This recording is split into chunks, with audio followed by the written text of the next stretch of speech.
Hello दोस्तों, मैं हूँ हैदराबाद में और मैं आज पहुँची ही थी तो शाम को आ गई थी मैं चार मीनार। और ये था मेरा हैदराबाद का पहला दिन जिसका ब्लॉग ऑलरेडी मैं डाल चुकी हूँ, आप देख लीजिएगा।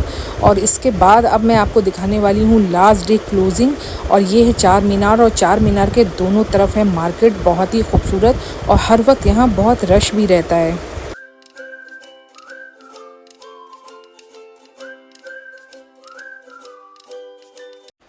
हेलो दोस्तों, कैसे हैं आप सभी लोग। उम्मीद करती हूँ आप खैरियत से होंगे। आपकी दुआ से मैं भी ठीक हूँ। और ये जो व्यू देख रहे हैं आप, ये कोई मामूली जगह नहीं है, ये बहुत बड़ी दरगाह शरीफ है जो कि हैदराबाद में मेन सेंटर में है। और लास्ट डे हो चुका था, मेरी एग्जीबिशन ख़त्म हो चुकी थी और अब मेरी थी शाम के वक्त वापसी।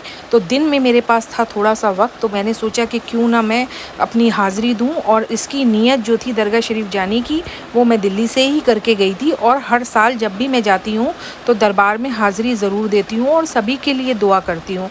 तो दोपहर का बज रहा था 2, सारे काम वाइंड अप करने के बाद मेरी हो गई थी पैकिंग।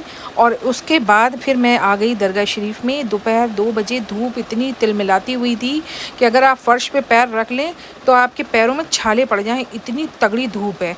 लेकिन यहाँ की ख़ास बात ये है कि जब ज़्यादा गर्मी और धूप होती है तो बारिश भी उसके 1-2 घंटे के बाद मौसम अच्छा हो जाता है और बारिश हो जाती है। तो ये एक बहुत अच्छी चीज़ है और ख़ास करके शाम के वक्त मौसम बहुत अच्छा होता है। तो बस ये सोच के कि शाम होगी और मौसम अच्छा होगा, मैं यहाँ दरबार में थी। और ये दरबार जो है अपने आप में वैसे तो हिस्ट्री में है ही, लेकिन इसकी ये ख़ास बात है कि दरबार के बाहर जो झाड़कानूस लगे हैं, जो वाटर कलर में पेंटिंग्स लगी हैं, जो दर बने हैं, ये सब अपने आप में बहुत ही हिस्टोरिकल आर्टिस्टिक हैं और बहुत ही दिल को छू लेने वाले हैं। और यहाँ दरबार में बहुत सारे लोग अपनी दुआओं मुरादों के लिए आते हैं। आपको इस यहाँ की डिटेल जो है मैं आपको शेयर कर दूँगी अपने डिस्क्रिप्शन में। अगर आप हैदराबाद जा रहे हैं तो आप यहाँ ज़रूर विज़िट करें और ज़रूर दुआ करें, मेरे लिए भी दुआ करें। और ये बाहर बैक साइड में वज़ू खाना है जहाँ पे वज़ू किया जाता है। और मैंने भी यहाँ पे दुआ की, काफ़ी देर में यहाँ बैठी भी, मुझे बहुत अच्छा लगता है और बहुत ही सुकून भी मिलता है। और कहते हैं ना, बुज़ुर्गों की दुआओं से, बुज़ुर्गों के दरबार में हाज़िरी देने से एक अलग ही रूहानियत और अलग ही सुकून दिल को महसूस होता है। और सबसे बड़ी बात ये है कि हम बहुत गुनहगार हैं, सुबह से लेकर शाम तक ना जाने कितनी जाने अनजाने में हमसे गलतियाँ होती हैं। तो हम जब यहाँ पे होते हैं तो हम अपनी गलतियों की अल्लाह ताला से माफ़ी भी मांगते हैं कि अल्लाह पाक मुझे माफ़ कर दें। और जाने अनजाने में अगर हमारी वजह से किसी का दिल दुखा है या किसी को अनजाने में तकलीफ़ पहुँची है तो उसके लिए भी हमें माफ़ कर दें, क्योंकि हमारी जो गलतियाँ हैं वो अनगिनत हैं और कुछ हमारी नॉलेज में होती हैं और कुछ हमारी नॉलेज में नहीं भी होती हैं। तो यहाँ दरबार में आने के बाद जो एक रूहानियत मिलती है, एक सुकून मिलता है, ये इसकी तो बात ही अलग है। और यहाँ से बस अब मैं बाहर निकलने वाली थी और मैं आपको दिखा रही हूँ ताकि आप ज़रूर, अगर वहाँ के लोकल लोग तो जानते ही होंगे, लेकिन जो बाहर के आने वाले लोग हैं उनके लिए भी कि अगर वो दरगाह शरीफ जाना चाहें तो वो यहाँ ज़रूर जा सकते हैं।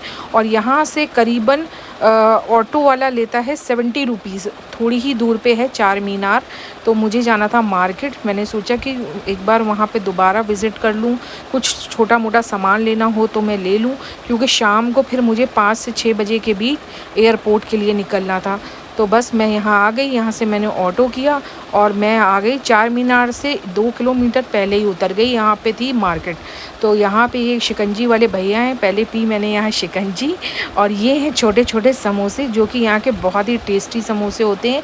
और दोस्तों, ये एक अच्छी बात है कि ये समोसे आपको और कहीं नहीं मिलेंगे, ये सिर्फ़ और सिर्फ हैदराबाद के चार मीनार यानी ओल्ड हैदराबाद में ही नज़र आएंगे और बड़े ही टेस्टी होते हैं। और इसका रेट मैं बता दूं, ये हैं 20 रुपीज़ के 5 समोसे। उसके ऊपर ये मसाला छिड़क कर देते हैं और बहुत अच्छे लगते हैं। इस वक्त तो गर्मी बहुत थी, मैंने भी लिए समोसे, लेकिन मुझसे ज़्यादा खाया नहीं गया। लेकिन ये समोसे बहुत ही टेस्टी होते हैं। पिछली बार तो मैंने बहुत सारे समोसे ख़रीदे थे। उसके बाद मैं आ गई दोस्तों एयरपोर्ट। 25 किलोमीटर हमारी लोकेशन से एयरपोर्ट था। 1 से 1.5 घंटा लग जाता है अगर ट्रैफिक ज़्यादा मतलब ना हो, तब भी 1 घंटा सवा घंटा मान के चलिए। और ये यहाँ का हैदराबाद का एयरपोर्ट है। लेकिन जो हमारा बोर्डिंग डोर था जहाँ से मुझे फ़्लाइट मिलनी थी, वो हमारे वहाँ से मतलब मेन एयरपोर्ट से वहाँ बहुत दूर था, 9 नंबर पे। तो बहुत ही करीबन 2-2.5 किलोमीटर पैदल वॉक करके जाना था। तो थकान भी थी बहुत ज़्यादा। और आप देख सकते हैं कि पिछले 8-9 दिन से सुबह शाम रात बिल्कुल भी आराम नहीं मिल पाया था और ना ही सो पाई थी, ना सही से कुछ हो पा रहा था। तो बस मैं यहाँ थोड़ी देर बैठ गई थी, मुझे बड़ी थकान लग रही थी कि मैं क्या करूँ। और फिर घर की वापसी थी, फिर देर रात मुझे दिल्ली पहुंचना था, फिर उसके बाद दिल्ली एयरपोर्ट से फिर घर जाना, फिर वहां 20-25 किलोमीटर का डिस्टेंस है। तो ये सारी चीज़ें हैं। ट्रैवलिंग का अपना मज़ा होता है, लेकिन थकान भी अपनी जगह होती है। कई रातों की नींद पूरी नहीं हुई थी। और सबसे अच्छी बात ये कि हैदराबाद एयरपोर्ट जो है अपने आप में बहुत बड़ा एयरपोर्ट है, फैसिलिटीज़ के साथ साथ बहुत बड़ा है। बहुत पैदल चल के जाना पड़ता है। ये देखिए 13 नंबर दिखा रहा है और अभी तक मैं 13 नंबर पहुंची हूँ, मुझे 9 नंबर पे पहुंचना है। तो बस ऐसे ऐसे था और उसके बाद हो गई क्लोजिंग और अब मैं आ चुकी हूँ दिल्ली। और अगले ही दिन आफ्टरनून में मैं आ गई थी एक आर्ट गैलरी में, जहाँ पर मुझे गैलरी विज़िट करना था। ये है गैलरी में बहुत ही खूबसूरत स्कल्पचर जो गैलरी के मेन डोर पे रखा हुआ था। इसकी नक्काशी बेइंतहा खूबसूरत थी। और ये है गैलरी के बाहर का व्यू, देख सकते हैं दोस्तों।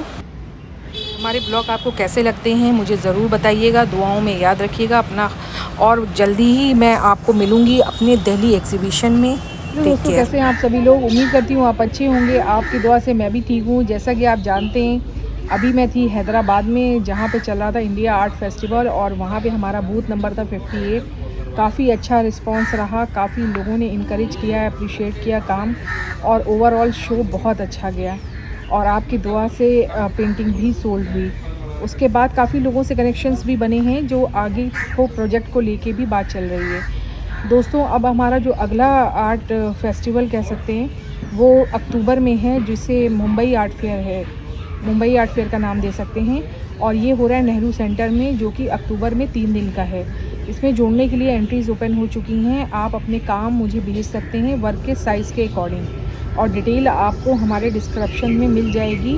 और हमारे सोशल मीडिया पेज फेसबुक पे ऑरा प्लैनेट और इंस्टाग्राम के ऑरा प्लैनेट पेज से आप ज़रूर जुड़ सकते हैं, आपको सारी जानकारी वहाँ मिलेगी। और उसके अलावा भी दोस्तों हमारा एक ऑनलाइन एग्जीबिशन होने वाला है, जो कि हम इंटरनेशनली जिसको प्रमोट कर रहे हैं, जिसका टाइटल है एहसास। तो उसके लिए भी आप जुड़ सकते हैं। ऑनलाइन प्रमोशन होना बहुत ज़रूरी है हर कलाकार का। तो उम्मीद है जल्दी मुलाकात होगी एक नए शो के साथ, एक नई तैयारी के साथ। अपना ख्याल रखिएगा, दुआओं में याद रखिएगा। Take care.